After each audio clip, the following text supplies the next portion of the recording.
we're getting up to 1975, which was a real big year. Byte magazine starts. It started by Wayne Green, who's the editor of 83 magazine. It's a ham radio magazine.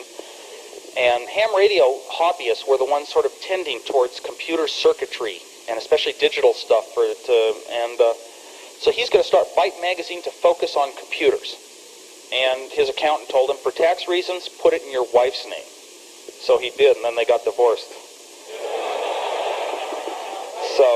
So eventually he was going to start a little competitor called Kilobyte, and it means kill byte, 1,000 times better than byte.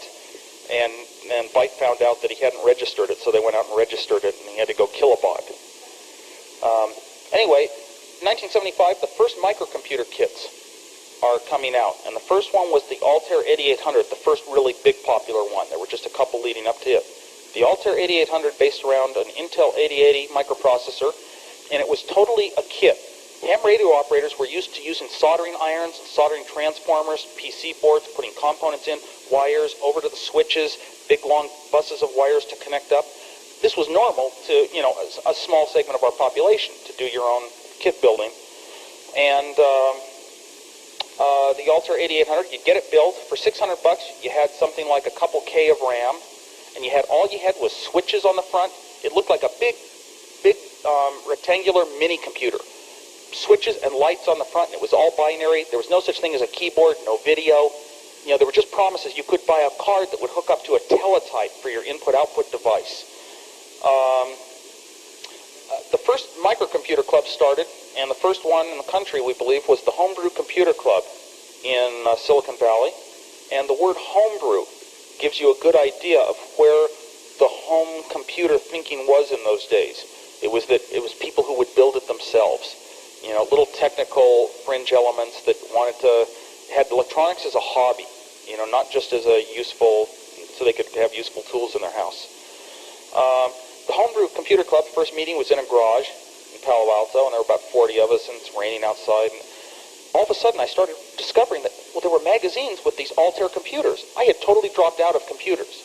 I had totally forgotten about them for 3 years. I discovered there were little cheap computers now, and there were all these high school kids running around that knew words like, knew the right words for register names and instruction names on an 8080, and they knew the processor names and microseconds. And I didn't know any of this stuff, so I had to, I was a little bit dumb, but I just pretended like I knew a little, because at least I built a terminal, and that's why I was here. So I discovered that it rekindled my interest in mini computers, which were now microcomputers. I picked up a manual. I looked at the instruction set. I discovered this was the thing I'd come up to love my whole life and wanted to own. A computer with instruction sets that add registers and send them out to I.O. and makes decisions and branches and whatnot. And decided now was the time to start heading towards building my own computer. I was finally going to own it. People in the Homebrew Computer Club would come by when we were first small, like up to 100 members for a while. And they would tell tales of going to this company out in Albuquerque called MITS and seeing this first Altair 8800 computer and saying how they had seen BASIC running on it, a language, a higher level language on this little microcomputer that you could own. They had also seen them working on floppy disks that you could hook a disk drive up to it and actually have an operating system. And these stories were sort of setting an image in my head of how incredible this thing was approaching the position that it could eventually replace the time-sharing service that I had come to love to play computer games on. And maybe I could own one myself someday that would do all that stuff. Well, decided to design a little computer and attach it to this terminal that I'd already designed. That was the proper way to go. And my goal was to have my own computer that I could play games like Wumpus on. I could write programs and whatnot because I wanted to do this my whole life. I looked around. The 8080 microprocessor from Intel was selling for $270 in single lots. Distributors for parts like a new microprocessor are set up to handle companies who have accounts. It's not like when you're an individual. You go down to a surplus store and you give them a couple bucks over the counter and you get some transistors. But it's not like that. When you get up into the newest components, the state-of-the-art components, it's like you've got to sort of understand what it's like to be a company, and there's accounting involved, and they need a lot of information. And it's a little strange way to buy something. $370 was totally unaffordable to me. I discovered that I could buy a 6800 through a special deal that Hewlett-Packard had. I could buy it for $40. So the Motorola 6800 was the one I designed the computer around. Before I got around to building it, a very unique introduction marketing strategy was employed. A company called MOS Technology came out with the 6502 microprocessor. They announced that it had many advantages over the 6800. It had better addressing modes and a couple weaknesses, made up for in certain ways. They didn't mention that they also were missing instructions like decrement accumulator and increment accumulator and things. But it sounded like it was going to be a much better processor, and that the die size had been so small it was going to be real cheap. Their product introduction plan was extremely unusual, and it was sponsored by Chuck Peddle, and it was to sell the thing over the counter at an electronics show called Westcon for $20. Actually, $25 for the 6502 version, 6501 for $20. Well, myself and my friends from Hewlett-Packard, a bunch of us went down, and you bet, for $20 over the counter, and you get a microprocessor, a real computer in your hand. And that was how we got into it, and that particular unique introduction was probably one of the main factors as to why the 6502 popped up in so many of the home computers over time, personal computers. My first goal was, I had watched the Altair computer. They came out with this computer you could buy cheap, and eventually you could you could buy a teletype, and off of a paper tape you would load in about 4K worth of code, and it would run BASIC. I had never programmed in BASIC. I had been Fortran, Algol, and other languages of the day, but BASIC, that was just some simpler language. Fortran was really the professional scientific language. But I had seen this astounding thing that BASIC had caught on as the coming personal computer language. That was the one all the club members wanted. It sold for $500 on paper tape from Microsoft. Okay, so that was pretty expensive when your computer is even $600. And what our club did, we had grown to about 500 members by then. Maybe even 10 of them actually owned computers by now. And it was becoming a real big thing. We felt we were onto the biggest revolution ever, the home computer. MITS has come out with BASIC. Well, one of the members borrowed a paper tape from the club where we kept it that had MITS BASIC on it. And he had a high-speed tape duplicator. And he brought back 30 copies and started passing them out. And the rule of the club became, if you borrow the tape, you have to bring back more than you took. And so, of course, Microsoft got very upset, and it was one of the first big manufacturers going after a club, for copying material that you didn't have a right to and all this. It was probably a little bit unexpected in those days. Anyway, one of the guys who was, helping copy all these tapes was Steve Dompier, who's written all the KoalaWare stuff for the KoalaPad and the Micro Illustrator products. So some of us actually do good things too. This club was kind of interesting because you'd go down there and somebody would step up to the mic and we'd have two periods. We'd have, first of all, a mapping period where people would raise hands and speak. They would say, I want some parts of a certain type. Somebody else would stand up, I've got some RAMs for sale. Then we would go to a random access period, and you'd find the people who had the things you wanted and you wanted to talk to, and that would last for hours. And you could demonstrate products, or you could demonstrate projects of your own if you wanted to bring them in, like a little terminal.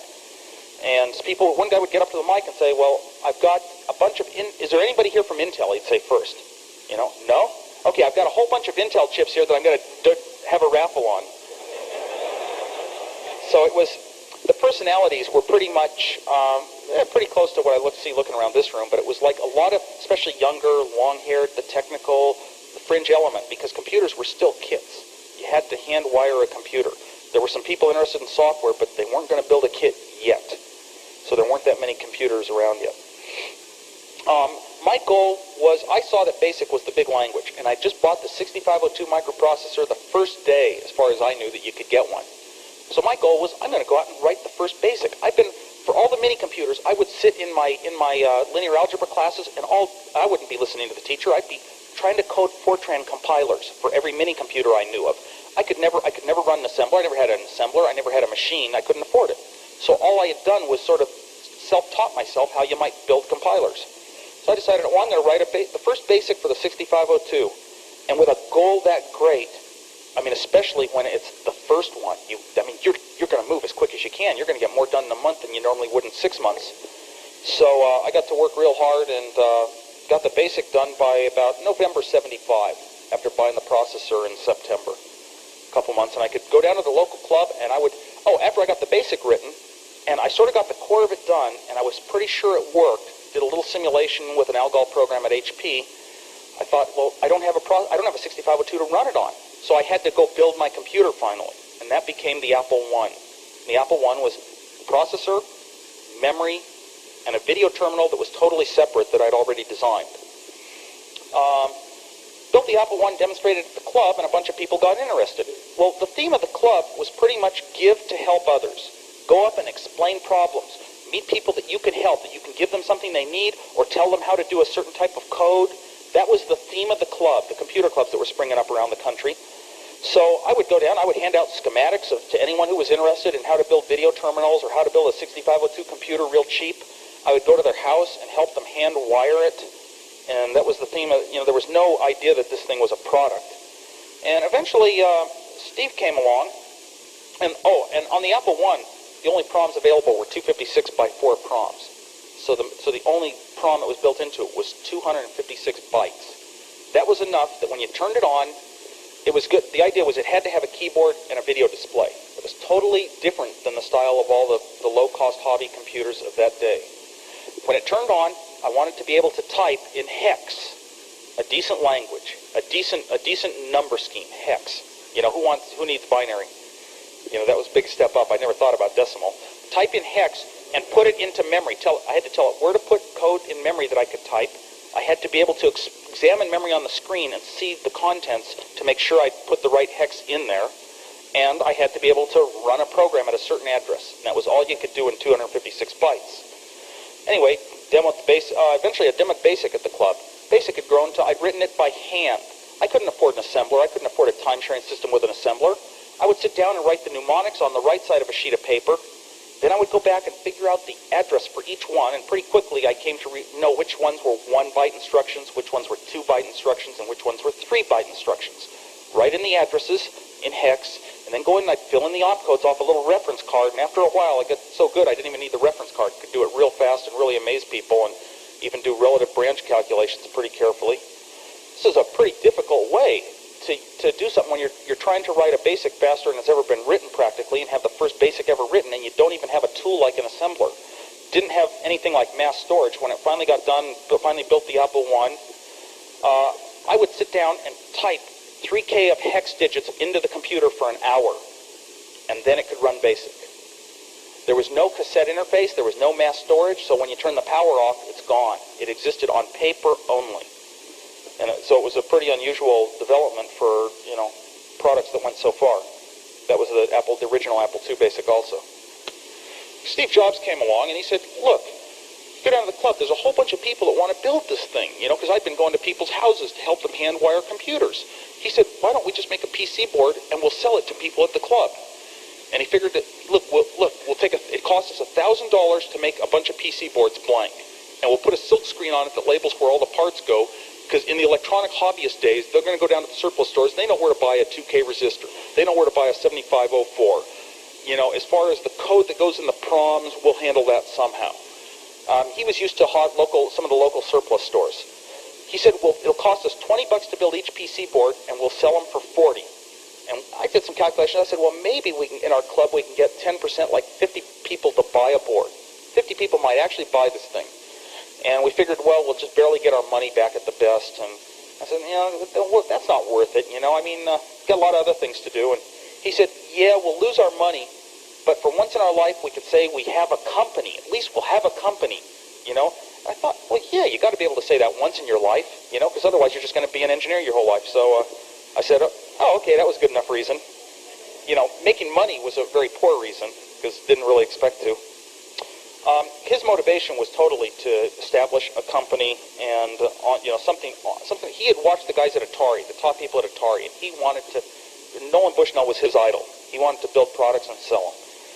Anyway, Steve came up with the name Apple Computer, and we would both sit there and we'd each pop up a name, and it just wasn't as good. These were the days before a large market was visible. Companies like Hewlett-Packard and TI could not possibly foresee that this was going to really be billions of dollars worth of market or going to be anything they'd be interested in dollar-wise. So there was no professionalism, no professional marketing of a product. Any name that sounded interesting in those days was acceptable. For example, you read in Byte magazine that we couldn't use MacAuthor for the name of the program today. Even Apple can't. But back then, you could pick a name like Kentucky Fried Computers for your store. So we took the name Apple because it was interesting. And on the Apple I computer, we also had gone towards dynamic RAMs by the time we decided to lay out a PC board. And after trying a couple of types, and largely at Steve's direction, we wound up at the 16-pin dynamic RAM, which was going to become the industry standard. It was the first dynamic RAM available, 4K RAM, the first one that was finally inexpensive, and all the other hobby computers were designed by hobbyists who sit down and design something, the simplest thing in the world to design. Having to deal with the timing of a dynamic RAM was not in their realm, so they would always design around cheap little static RAMs that weren't going to go anywhere. That was one of the big advantages Apple had over the other low-cost computers initially. We got a friend of Steve's to become a third partner, Ron Wayne. Steve and I would each own 45% of this partnership called Apple, and Ron Wayne would own 10%. And we both trusted him enough that he would resolve any conflicts that we had. And he decided that he'd really rather have a VCR or something, so he sold his 10% back to us for $800.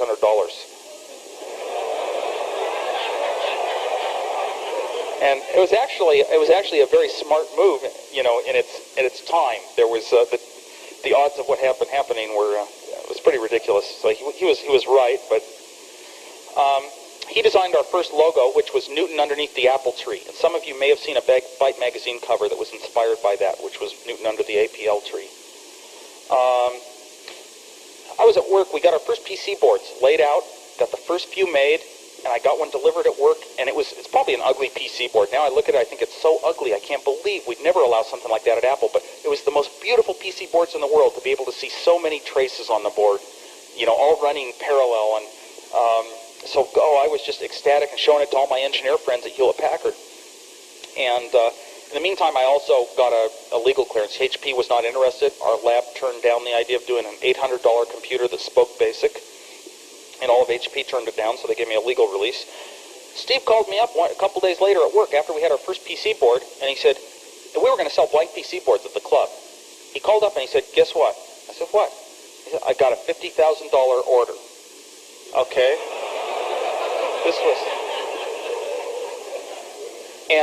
This was unbelievable. Could have never expected this in the world. We knew that home computers were starting to come, and here we only had one store in our area, the Byte Shop in Palo-Alto. And the guy who owned the Byte Shop had seen me running BASIC down at the club, so he knew there was BASIC, there was a computer, it actually worked, and that the price was extremely good. So he ordered completely built computers. And what we were going to do was deliver PC boards that at least had all the parts totally in the PC board working. In the end, the dealer or the user had to connect transformers, video monitor, and a keyboard. So it was not like a built computer you pull out of the box complete, but it was the most assembled computer you could buy in those days, low-cost computer. Steve did our first ad. It was called Bite into the Apple or something. We put it in the home computer magazines were just starting up, and they still called it home computers back then. They figured that the personal computer was going to wind up being connected to your oven, your garage door, your thermostats. It was just going to be anything that a ham radio operator would think of controlling in the house, and not just a low-cost computer that could also log onto the source. We went to our first show, which was PC-76 out in Atlantic City, and it was the first time, aside from college, that was the first time I'd ever even been out of the state of California, first time we'd really ever traveled. And it's kind of interesting. In Chicago, we ran into this guy in the airport, comes up to us and gives us flowers and shows us this neat book, and then he asked for a donation, Hare Krishna or something. We turned him down. Steve and I turned him down. So anyway, we went back to our hotel room in Atlantic City, went there and showing off the computer, and we got a friend to come in and help us demonstrate it. And we popped back to the room after he'd come in. Sure enough, there on his bed was the book we'd been offered in the airport in Chicago. He claims he didn't give him any money, though. The official introduction of both the Apple I and eventually the Apple II was actually done at a club, the Homebrew Computer Club. It was me holding it up in the air, telling what features were on the board and how many microseconds and bits and bytes and how many input-outputs and whatnot. And that's what we envisioned. That's what we thought the world amounted to back in those days. Originally, the Apple I did not have color, and I started thinking first about some real simple, tricky ways to do color. And I played with a couple techniques, went down to Atari's lab one night, and they worked out. And so I was trying to add color to the Apple I, and I was also trying to figure out ways to optimize the chip count. Combine chips. I started looking at it. Here's this video terminal, and here's this computer. And they were sort of just, it was like a terminal connected to a computer. And I thought, this terminal's got a whole bunch of shift register memory, and the computer has a whole bunch of memory. Perhaps they could be combined and save chips. And eventually, by working in that direction, trying to combine things and optimize the timing and get the chips reduced to the minimum possible, wound up designing the Apple II as a different approach to the same problem. Wound up with the Apple II being able to do everything the Apple I did, exactly, but being able to do it much faster, much higher performance. It turns out that the 16-pin dynamic RAMs that we decided to include in the Apple I were becoming the right choice. We were the only low-cost computer company that had gone for dynamic RAMs, and the 16K RAMs were starting to come out. And so we shipped a couple Apple I's with 16K RAMs, and we were the first computer company in the world to ship 16K RAMs in a product. The reason? Well, they were only available in sample quantities at first, but that's all we needed. We worked out of the garage selling Apple I's for about a year. I would moonlight every night from Hewlett-Packard, design things like cassette interfaces, come over and test out the product so we could deliver it to the stores. And Steve would get on the phone, he would get a couple stores he would deal with, and he would arrange sales, he would do the marketing, he would talk to vendors that were supplying parts and whatnot, he would arrange for the stuff to be manufactured. Originally, when we got that $50,000 order, we thought, this is great. We got a signed order for $50,000 bucks. But how do you go out and build 100 computers when you don't have any money? Okay, so we had a problem, and Steve is very persuasive. We went down to local parts suppliers, and we didn't have any assets. I owed money on a car, and that was the most we had. And we talked them, Steve talked them basically into giving us 30 days net credit on our parts based upon the fact that we had a purchase order for our final product. Well, we got the parts, and we arranged everything so that the parts went right over to where the PC boards had just been made. They got stuffed and wave soldered. They came to our house. We paid Steve's sister $1 a board to pop the chips in. And then I would come over and test them out on the scope. And 10 days later, we shipped the first 50 computers to the local store. Okay? So we were able to turn the whole thing around in 10 days and then go pay off our parts suppliers. And it worked really good because we only had one level of management.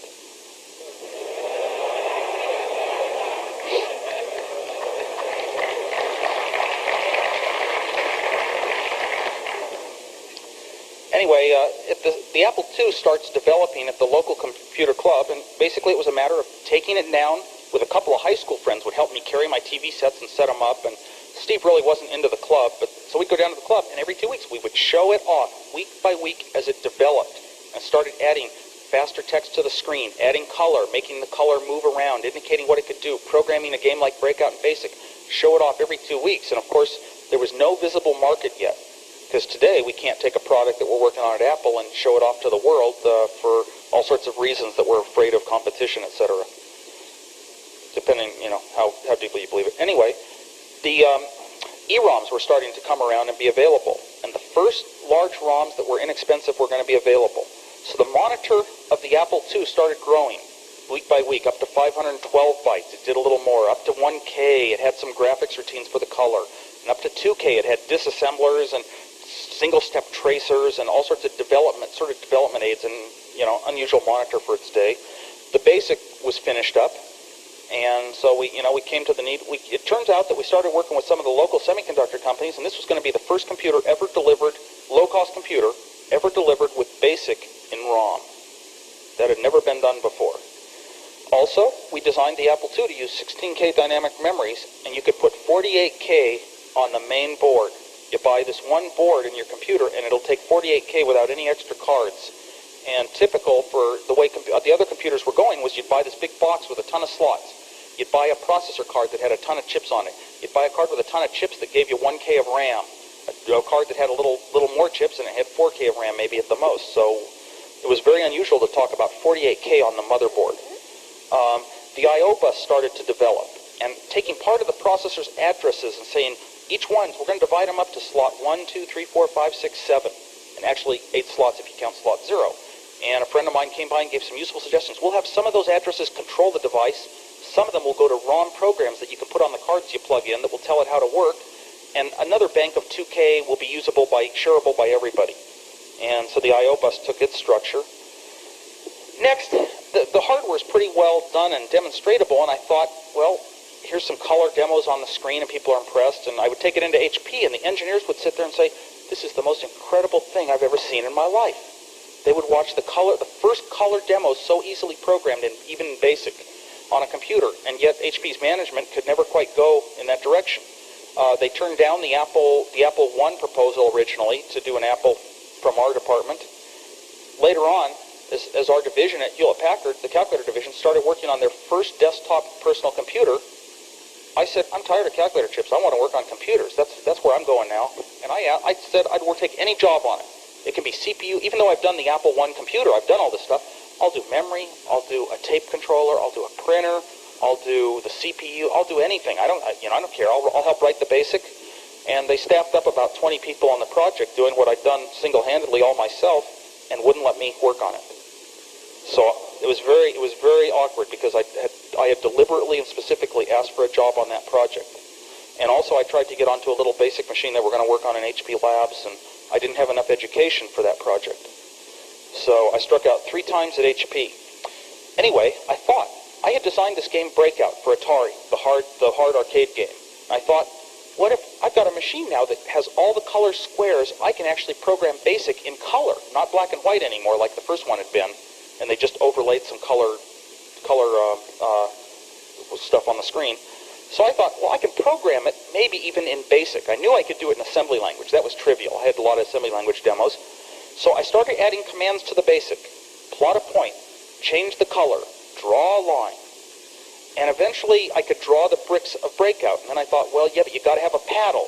So I had to sit down and figure out a way to build some real cheap circuit that could have a bunch of paddles on it to operate, even later on joysticks, because I eventually wanted to do a Space War game. Had to add a speaker for the sounds of Breakout. A lot of the features, especially all the Game I/O features of the Apple II computer, came about to implement this one game and to go down to the club and show off a game that's been written in BASIC for the first time ever. Well, I got Breakout done, and I could sit there, and it only took about 4 hours to write the first time. Everything, paddle controlling, ball bouncing.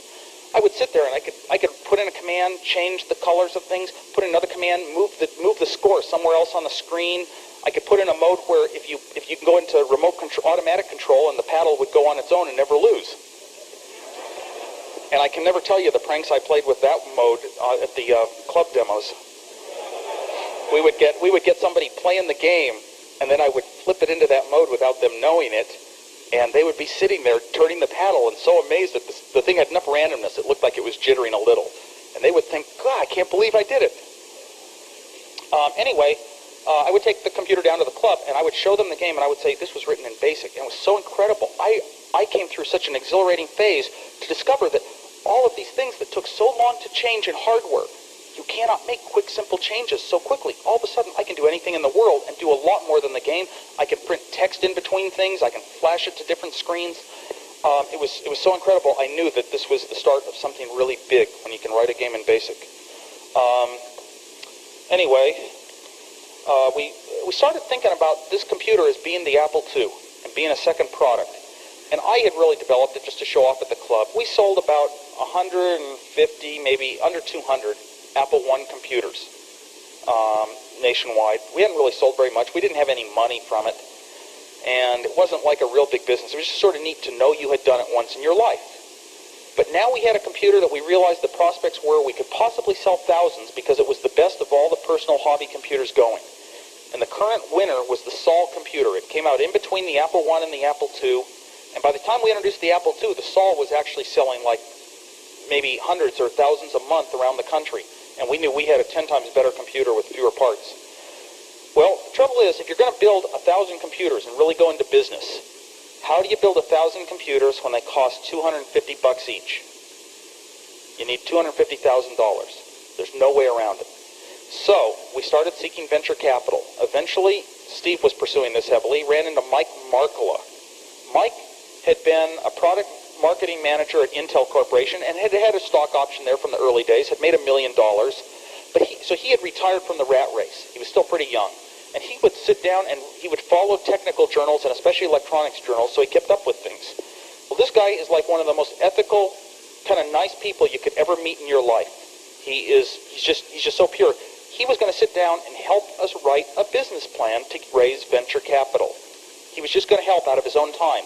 He started realizing what a great product the Apple II was looking like. It was so fascinating and so complete and perfect compared to the market. And he started realizing that analysts were predicting one of the rare events where a market grows from zero to several $billion in a short time frame, like 5 or 10 years.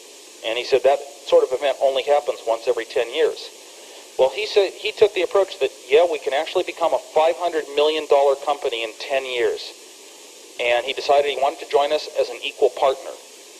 And originally, he didn't even want equality with us. He just sort of, he's like one of these very fair people. He could have totally taken advantage of us and said, tell you what, for $50,000, I own everything. Well, anyway, he was going to loan us $250,000 to do our product. And he bought in as just a little less than an equal partner. And he gave me an ultimatum. That was that I had to leave Hewlett-Packard before he would come in and do this. When you work for a company that's good to its employees, and you feel that it respects the employees, where they're going to grow to, and how they're going to develop with their careers, you feel a company's good to its employees like that, there's almost no way in the world you're going to leave for anything. And I thought about it, and the ultimatum day finally came, and I had to quit HP to do Apple, and my answer was no. And Mike said, fine. So that meeting was over, and I went home, and Steve called up all of our friends, and he was actually in tears, and he got all my relatives and friends to call me. And eventually a friend of mine from Hewlett-Packard, who had designed the I/O bus structure of the Apple II, finally actually talked me into doing Apple. He said, listen, Steve, you can be an engineer and then become a manager and then get rich. Or you can be an engineer and just stay an engineer and get rich. So I thought about it, and what was really bothering me was this idea that I hadn't developed a product to be the start of a company, and therefore, I just didn't feel it wasn't right. The development didn't come out of the fact that there was a company, and I just had to consciously realize that a company was a different, independent thing. You'd start a company to make money and to help manufacture, a good design, but you can still do good design, on your own, things you're interested in, and they're independent. So anyway, we decided, yeah, we're going to go ahead. Our first president, Mike Scott, came in. He came from National, and he was one of these operations-minded guys who can just take over and spot the necessary things to do and get to them pretty quickly and get them run. And in the early days, a phone call would come in at 6 at night, and he'd answer it himself. And he'd usually say, this is the janitor, call tomorrow. And when we didn't have a floppy disk in the first days of the Apple II. All we had was a cassette drive. And Scotty, our president, would sit there and he'd line up 7 of them. 1 would be playing and 6 would be recording. He'd push all the buttons simultaneously, and that was how we copied cassette tapes to deliver with our computer. And Rod Holt was an engineer who designed a nice switching power supply. Steve Jobs' role was, I was interested in designing a nifty computer with a lot of neat little instructions and subroutines and graphics modes and hardware and software. And if I had a bunch of wires on my living room floor, this was the neatest thing in my life that I could ever own. Steve was more along the lines of product thinking. He thought about the Apple II as a big, successful product, something that people would buy like you buy a stereo. You take it out of the box, plug it into the wall, and you start using it within minutes. Okay? And he did not have any computer design ability. He had never programmed, so he really didn't have the background. And he related more to people who were going to buy these things just as an intriguing thing for what it did that didn't really know anything about computers to begin with. And that was the product thinking that he came up with was most helpful.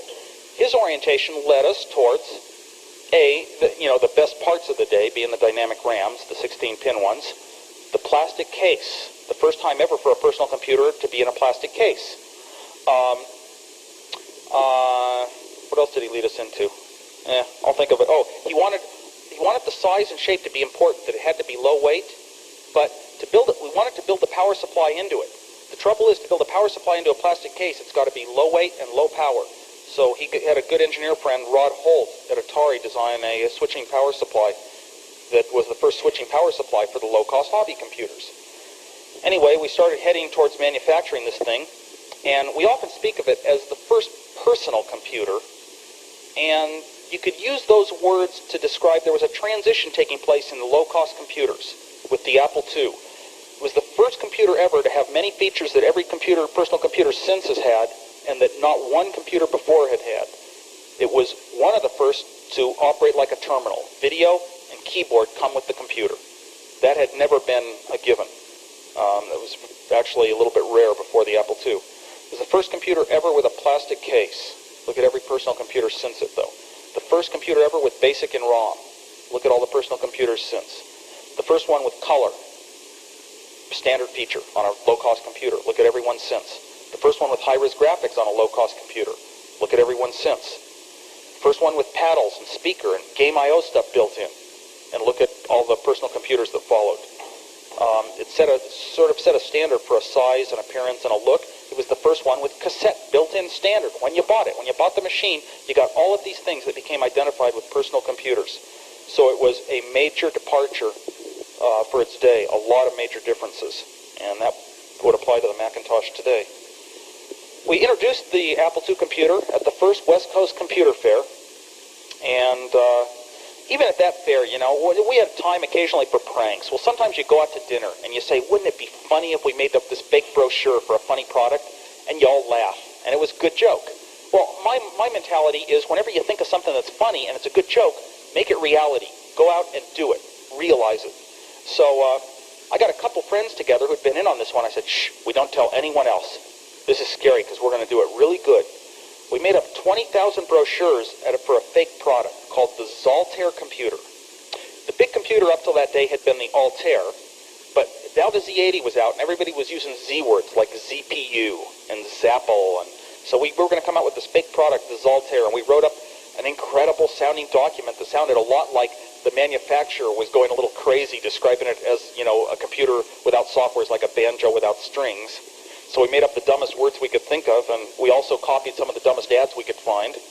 We put a little coupon on the back that if you sent in certain brands of computers, you would get certain discounts towards buying the Zaltair. Because we figured this will be so funny because they'll get 1,000 computers sent to their door. And that was why we decided we can't even let Steve Jobs know we're doing this. Nobody can know. Nobody. And we actually made 20,000 of these things, and we only got a few hundred distributed because they had a rep at the show, and he spotted them pretty quickly and hauled them in and said, these aren't real. And so we started being real tricky, and we'd hide them under payphones, and I'd go up to some of the tables that had a bunch of brochures on them to lay out my fake brochures, but I started realizing the boxes have been disappearing. Somebody is onto this stunt. So I would put a few, if I had a green pile, I would find a different green brochure, and I'd put a few on top that was some other company's brochure. I went up to one table, and I took this little stack, and I set it down so that people would start grabbing it. Instantly, a guy runs over and looks at the top sheet, and he sees that it's not the phony one. So I think I lucked out. Obviously, if we did something like that today, if I did something like that today, you know, whatever company it was, you know how big the lawsuits would be and how horrendous a thing. But we could actually pull pranks back then because the market was still small. Where am I? I would go put this in. Anyway, we did introduce it at that fair.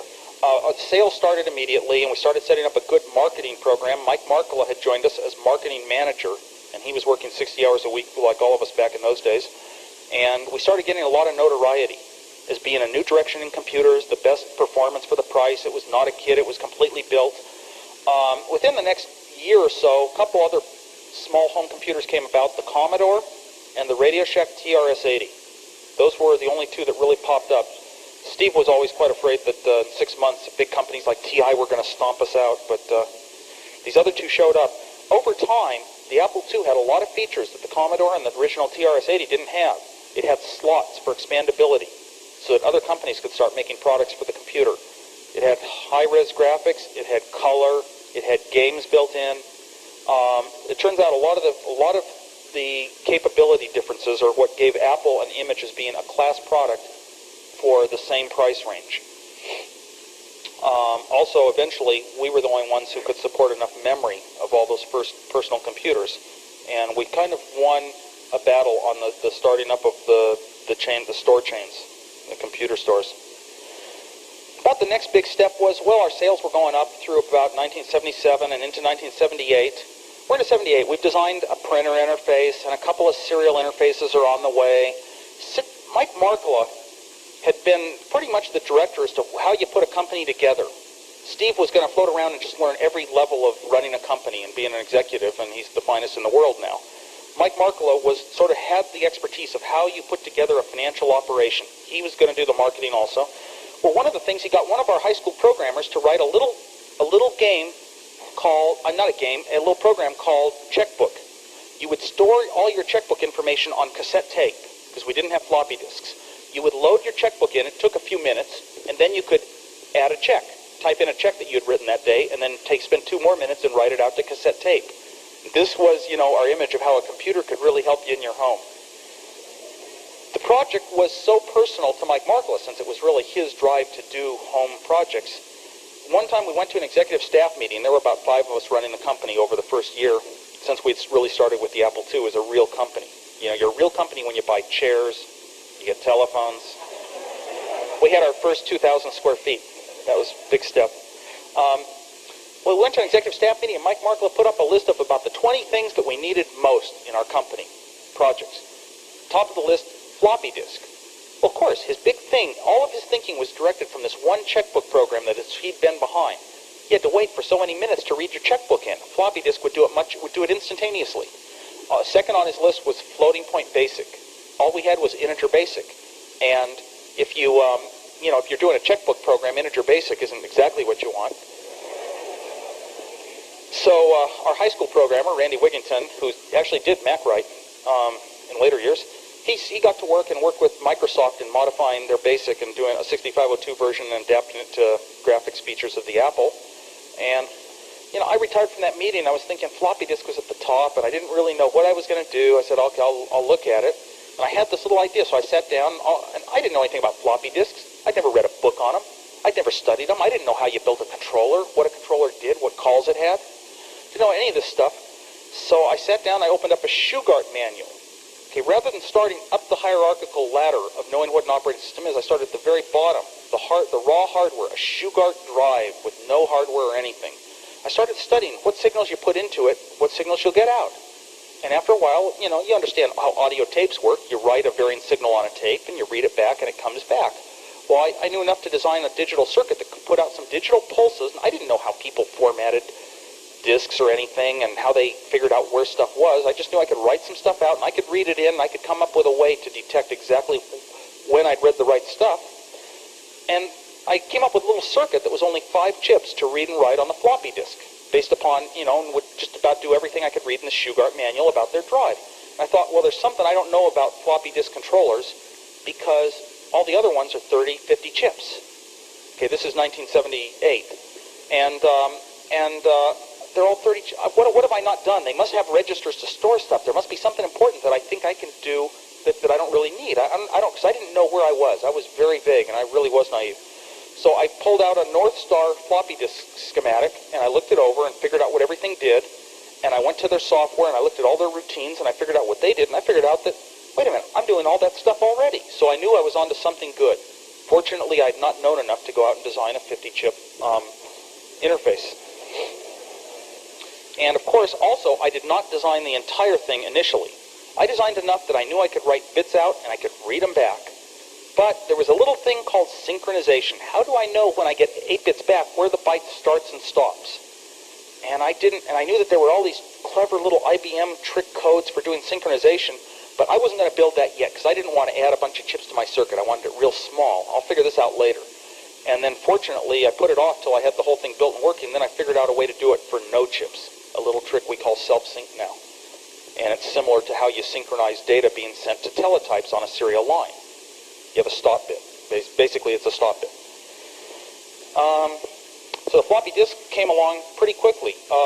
From start to finish, from when I'd seen first been proposed at executive staff till it was working, it was reading, writing, stepping from track to track, and we did not have anything like an operating system. We could not say run a program yet. It took 1 week over a Christmas vacation. Randy Wigington came in and helped write a lot of the code that would format the disks the first time through, and I was working on the hardware, and it took 1 week because we were so motivated. We were working through Christmas vacation about 20 hours a day. And occasionally we would take a break and play a game, but we were there. That was Christmas 1978, I figured this out. This is actually Christmas '77, and I was there every day, including Christmas and New Year's. So it was, it was when you're highly motivated in the right way because you're doing something of your own creation. That's when you can't be stopped. Anyway, we also had a secondary motivation, which was we'd never been to a big glamour city like Las Vegas. You see it on TV, neon lights, and all these stories. It's a big place to be. There was a show called Consumer Electronics Show that was going to be in Las Vegas in January, and Apple planned to be there. Even though we were not even $1 million company, we were going to put our computer on a little tabletop and just show it to anybody who came in a little side wing. And Randy and I thought, he was only 16 at the time, but we thought, boy, wouldn't it be neat to go to Las Vegas? So our motivation to get the disc done was that was a good reason to justify our going. So we got the disc done, and we started writing enough of an operating system that we could just type run Star Trek, and it would play Star Trek and a few other programs. Well, we flew off to Las Vegas as soon as Christmas vacation was over, and we had one night to get this thing working because the show started the next day. We would walk down to the convention center and start working on code and finishing up the last bits of an EROM that we needed to make this thing work the disk drive. Of course, we would occasionally walk out and go down to a casino, and he was only 16, but he learned how to gamble, and he won. Then we'd go back. 6 in the morning, we finally, sector by sector by sector, we put together a disk that we could actually work. Randy was so smart. He said, Steve, we're so tired. We got to back this one up. We got to make a copy before we do anything else wrong. So we started copying it. We had a little mini operating system where we could read one track in, change disks, write it out. So we could do one track at a time, and we copied the entire disk. And then we discovered that we'd accidentally copied onto the good one. But fortunately, we'd saved everything on cassette tape, so we just had to recreate it. And we actually demonstrated it at CES. And anyway, about the next show we went to was the first time Apple was ever at National Computer Conference, NCC. This was before there were any microcomputer shows like Comdex. And NCC was out in Dallas. And of course, Randy and I volunteered because, God, we just loved to travel. Every time we ever traveled, it was the first time we'd ever been in that part of the world. So we went out to Dallas, and learned about how hot it could be. And it was the first time they allowed personal computers, or hobby or home computers, into NCC, and they all had little tabletops, no finished polished booths. And Mike Marklow would disappear during the day with his wife and go out to see Dallas, and Randy and I would have to be there the whole day showing people the Apple II and its floppy disk or whatever.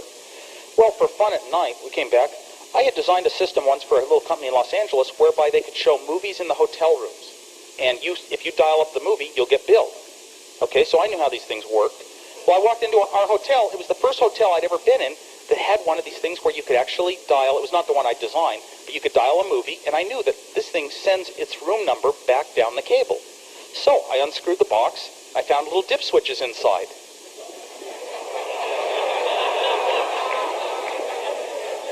And sure enough, didn't get billed for the movies. And the challenge was not really to save $5. The challenge was just to be able to do something most people can't do, and that's the right mentality. We also had, on our way out, we thought, well, what other little prank can we do? Because we were having so much fun in these days, Apple was just sort of the biggest, greatest fun thing in the world. We spotted a telephone in our hotel. That's a normal touch-tone phone, 1, 2, 3, 4, 5, 6, 7, 8, 9. You punch 2, you get the bell desk. You punch 4, you get room service. So we took this telephone apart and put the buttons back together so it went 1, 2, 3 vertically. 4, 5, 6, 7, 8, 9. If you think about it, you walked up to a phone, in a hotel, and it says 2 room service. You look for 2. You don't really notice if it's in the right position or not. So we have no idea how many people went through that phone frustrated. The floppy disk that we introduced in 1978, really, that led the way that all personal computers were going to go. We were first again. The other ones were sticking with cassette tapes, and the world started catching on. Our sales just zoomed. Once we had a floppy disk, we were 4 months backlogged, and we've been pretty much upwards ever since that day, and that's what really made the company. Half a year later, Steve and I could look at each other and realize we had more money than our parents would ever have, and that was a few percent of what we have today. Okay. That's pretty much my topic that I'm going to really cover today, through some of the earliest days of Apple, and try to make it an interesting talk. I've got other topics, but I think Yeah, I think I'll let the questions lead into other topics. So I'll open up a question and answer period now.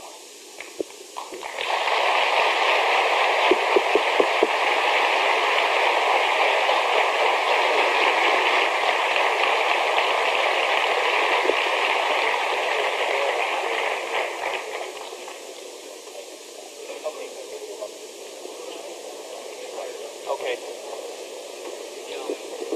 So, if anybody has any questions, yeah.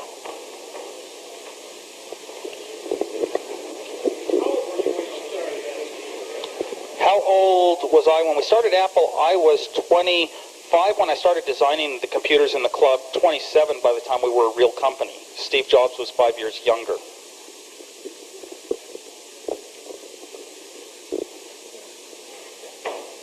Okay. Does anybody have a question? Yes. What brought me back to Apple again? There's a misperception that I ever left Apple. Apple had gotten to a point over the years it had started to staff up and become a well-organized company, and I couldn't run off and do the quick individual projects that had been my original thing at Apple. So, it was sort of difficult to get through a day. It was very inefficient. I got every memo in the company across my desk. I had a million phone calls. People were grabbing me all day. I couldn't really work on concentrated engineering projects, and I got a small percentage of what I had gotten done before could I ever get done. So I was pretty much ready for a break from Apple. And I couldn't really it's not in my personality to go to anyone and say, I want to take time off, because I'm a starter of this company. I'm too much, a part of it. But then I had a plane crash. And after coming out of amnesia 5 weeks later, it was just a matter of not going back. It wasn't a matter of leaving. So I took a year off and went to go back to school and stretched out to a couple of years, did a couple US festivals. That was an idea that popped into my head. And as soon as that one was over, 3 days later, I was back at Apple full-time as an engineer. I have a question back there. Yes. Are Apple Ones available, and how much would they cost? Are Apple Ones available, and how much would they cost? They are not available unless you happen to run into one of the rare people that have them, because there's so few in the world. I have heard of $10,000 to $15,000 being paid for them by people who had a good reason to have them, like Apple or president of certain companies that make Apple software. Got a question back there? Next. Yeah. Do you feel that Apple is headed in the right direction today? It seems, the early Apple was a fun game-type machine, a lot of fun for the home, a lot of creativity in the home. Your latest releases seem to be, of course, addressing the business needs, but really I haven't seen that growth in the fun home computer. Right. How do I feel? Of course, I've been closely associated with the fun home aspects, or even just something as simple as using a simple word processor in your home, but home aspects. My kid likes to play with the Qualipad. And I've been watching that throughout time, and there's been a large focus. Back in 1979, we started staffing up the company to do the Apple III. And the perception that we had from our market research was that 80 to 90% of our market was going to small business, not to the home hobby that we had originally started out to deliver product to. You look at our first ads, and the guy's doing a checkbook in his kitchen. So our perception was that 90% of the market was serious business uses, and they really wanted to run the controller and VisiCalc, and that was just a mistaken direction. We changed our questions a little bit, and our market research came back with different results years later. This year is going to be a big year where we have some huge introductions that go back towards more of a personal side of things. The Macintosh is, for some time, it won't, until the graphics is really used effectively, it won't have a lot of those personal touches.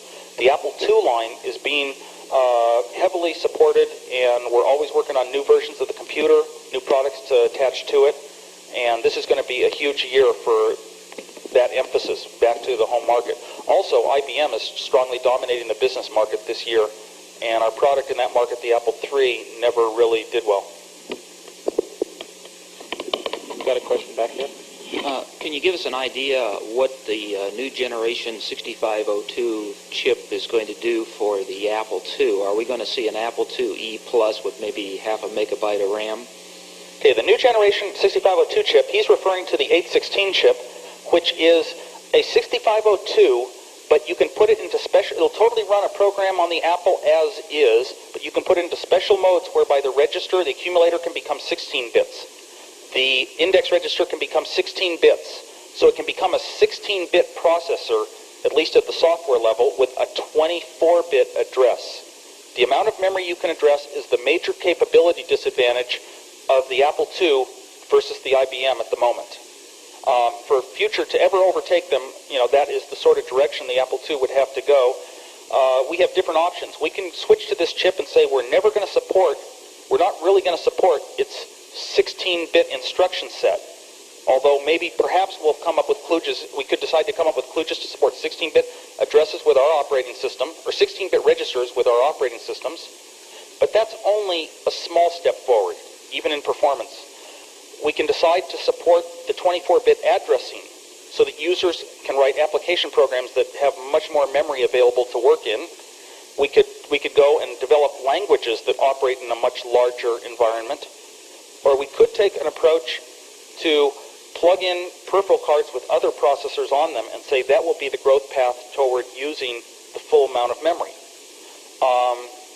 Any input to Apple, this is the right time to get it in, because directions are underway, and they may not be what everyone wants. So how the Apple II uses that processor and addresses megabytes of memory in its future growth path, input is highly desirable from users. I have a question for you, Steve. How do you think the 2E compares with the PC Junior? How do I think the 2E compares with the PC Junior? Well, that's I figure you'd have an opinion. That's an awkward question, because I don't really consider them to be very heavily similar products. The PC Junior I think it's got some huge advantages in the fact that they brought the bus out the side. If it weren't for that, the product would be pretty much of a limited dog. But they brought the bus out the side, and what's going to happen is, I look in my head, there's this huge world of all the companies that started up, the Legend Industries and the Videxes and all the companies that came out with all these incredible boards for the Apple II. And it's a rare time in history that can happen, and that's going to possibly diminish over time. But all of a sudden, every one of them is going to start designing products for the PC Junior, especially any company that's already done a product for the PC that just plugs in this new connector on the side. And so I think there'll be a lot of other companies outside of IBM doing advertising and promoting the PC Junior in forthcoming years. And it will be supported by much larger community than IBM, and that's very good for all the users, and it may be a successful product on that basis. On the other hand, it's received enough poor attention that it could be an Apple III to them. In other words, it could be a good, satisfactory product, but it didn't quite catch the glow and the press and all that Macintosh did. And it wasn't so new and different. I think everybody says their PC's horrible, their keyboard's horrible, and I think they actually made the right decision on their keyboard to have little tiny buttons and overlays. I'm a teacher, and after having taught graphing in math classes, then went to try to teach graphing in the computer, and noticed that the coordinates are set up differently. Instead of the 0 point being the lower left-hand corner of the first quadrant, it's in the upper left-hand corner. And I was wondering if there was any logic behind changing the graphic system from the coordinate axes. Yes, at a software level, you can be given coordinates that put 0, 0 down in the lower left-hand corner like mathematics has always done. The Apple pretty much is closer to its hardware organization, which was basically a philosophy of the lowest order bits come out first. And then the lowest order bits come out first, and the lowest order addresses inside the machine, there's hardware signals that corresponded to 0 being at the top instead of at the bottom. And we sort of stuck to that, and we had higher level thinking that came along in later years that 0 should really be at the bottom. Macintosh, for example, and Lisa, the newer computers, went that direction. I think a lot of the software packages that exist, there are some that do put 0 at the bottom as how they work, but they're individual applications. The commands we provide in BASIC, plot it from this point to that point, there's no change in the foreseeable future that I've seen or heard of from Apple. Steve, some of us have been getting, over here. I'll find it. Some of us have been getting into artificial intelligence, and the more we get into it, the more we realize that to get lists for something like that on a machine, you need you need a bigger machine. Is there any work being done on developing, say, an artificial intelligence machine or Apple into something? Apple's not really close to artificial intelligence type machines or their applications. We're still at the we've got the limited hardware we've got. We don't have 100 megabytes of hard disk and 5 megabytes of RAM, which is pretty much the sort of requirement you need for an artificial intelligence Lisp machine. So I don't have much comment beyond that. It's going to be, we're going to go step by step in our growth patterns up and across and down the markets.